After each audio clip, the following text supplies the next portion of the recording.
ప్రతి అక్షరం ప్రజల పక్షం. HR9 న్యూస్ టీవీకి స్వాగతం, సుస్వాగతం.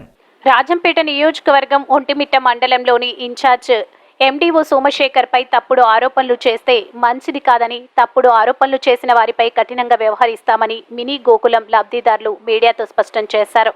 ఒంటిమిట్ట మండలంలో శ్రీరామాలయం గుడి వెనుక మినీ గోకులం లబ్ధిదారులు విలేకరుల సమావేశంలో హితవు పలికారు. అంతేకాకుండా ప్రజలకు మేలు చేసే ఆఫీసర్లపై అపనిందలు మోపడం మంచిది కాదని, అలా ఇంకోసారి చేస్తే ఈ విషయంపై ఎంతవరకైనా పోతామని తెలిపారు.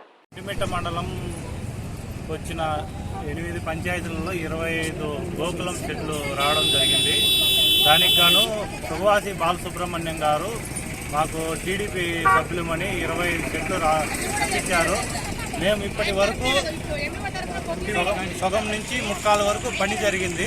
చెట్టు పరంగా ఏ శాఖకు కానీ ఏ ఎంపీడీఓకి కానీ ఆయన ఎంపీడీఓ సార్కు డబ్బులు ఇచ్చి చేపించుకున్నారని కొందరు దుష్ప్రచారము, పత్రాలు ఎటువంటి వాళ్ళకు ఎవరికంటే వాళ్ళకు పత్రాలు ఇచ్చి ఇట్లా వాళ్ళు వైసీపీ వాళ్ళు అని చెప్పడం జరిగింది.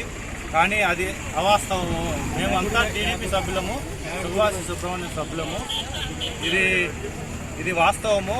దీనికి కావాలంటే ఏ దేవుని కాడికి వచ్చి ప్రమాణం చేయమన్నా మేము చేస్తాము.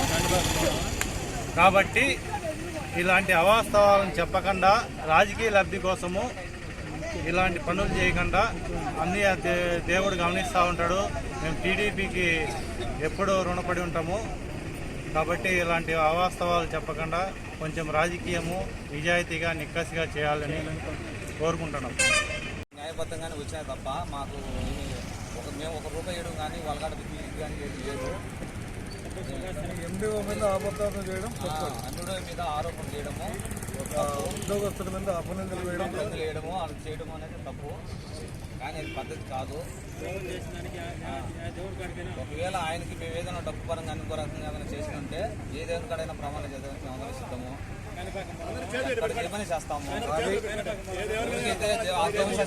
ఉద్యోగస్తుల మీద నింద వేయడం అనేది అది పద్ధతి కాదు. తప్పు సమాచారం అది.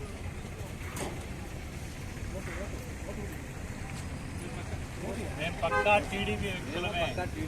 ఇక్కడ ఉండే 25 మంది సభ్యులు పక్కా టీడీపీ వ్యక్తులు. మేము ఎటువంటి ప్రభుత్వ ఉద్యోగం కానీ ఎటువంటి డబ్బులు ఇచ్చింది లేదు, చేసింది లేదు. రాముని సాక్ష్య చేస్తాము. ఈ 25 మంది సభ్యులు సుభాసి బాలసుబ్రహ్మణ్యం గారు ఎవడో ముందుకు వచ్చి నిలబడి చెప్పమని, దేనికైనా సర్వసిద్ధంగా మేము ఉన్నాం.